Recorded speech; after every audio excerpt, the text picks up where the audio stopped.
BPSSC BPSC TRE-1 result को लेकर high court द्वारा उठाए गए सवालों का जिक्र किया गया है।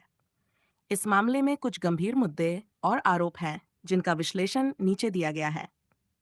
1. हाईकोर्ट की भूमिका और आदेश। सवाल और जवाब तलब। हाईकोर्ट ने बीपीएससी TRE-1 के परिणामों पर सवाल उठाया है। ये दर्शाता है कि परिणामों में कुछ असामान्यताएं या अनियमितताएं पाई गई हैं, जिसके चलते कोर्ट ने राज्य सरकार से जवाब मांगा है। कोर्ट ने 4 सप्ताह के भीतर सरकार को जवाबी हलफनामा दायर करने का आदेश दिया है। ये दिखाता है कि मामला काफी गंभीर है और इसे न्यायालय के समक्ष रखने की आवश्यकता महसूस की गई है। कंप्यूटर शिक्षकों की नियुक्ति में आरोप। भर्ती में गड़बड़ी। संदेश में यह आरोप लगाया गया है कि 1000 कंप्यूटर शिक्षकों की नियुक्ति में बड़े पैमाने पर गड़बड़ी हुई है।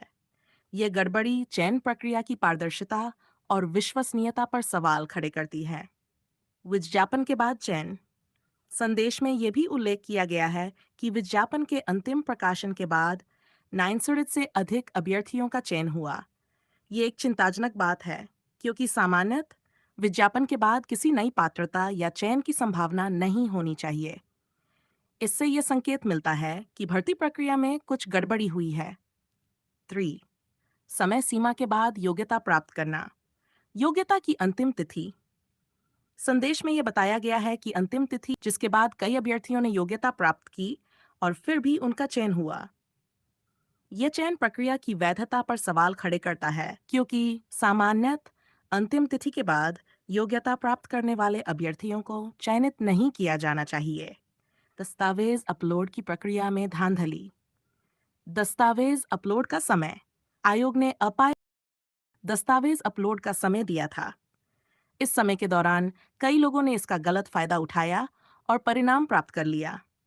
यह दर्शाता है कि दस्तावेज अपलोड की प्रक्रिया में कुछ खामियां थीं, जिनका फायदा उठाकर कुछ अभ्यर्थियों ने गलत तरीके से चयनित होने का प्रयास किया। 3 अक्टूबर को घोषित स्टेट के परिणाम के सर्टिफिकेट को अपलोड करने में भी अनियमितताएं देखी गई, जिसके चलते योग्य अभ्यर्थी वंचित रह गए। ये भी एक गंभीर मुद्दा है, क्योंकि इससे योग्य उम्मीदवारों के साथ अन्याय हुआ है। 5. न्यायालयीन प्रक्रिया और परिणाम। ये मामला फिलहाल हाईकोर्ट के समक्ष विचाराधीन है और राज्य सरकार को जवाब देना बाकी है। यदि आरोप सही पाए जाते हैं, तो ये राज्य की भर्ती प्रक्रियाओं की पारदर्शिता पर एक बड़ा प्रश्न चिन्ह खड़ा करेगा और संभावित रूप से प्रक्रिया में सुधार की आवश्यकता पर जोर देगा। ये मामला बिहार में भर्ती प्रक्रिया की पारदर्शिता और वैधता पर एक गंभीर सवाल उठाता है। यदि हाईकोर्ट द्वारा लगाए गए सवालों में सच्चाई पाई जाती है, तो ये राज्य के प्रशासनिक ढांचे और भर्ती प्रक्रियाओं में सुधार की आवश्यकता को रेखांकित करेगा। इस मामले का निष्कर्ष राज्य में भविष्य की भर्तियों के लिए महत्वपूर्ण साबित हो सकता है।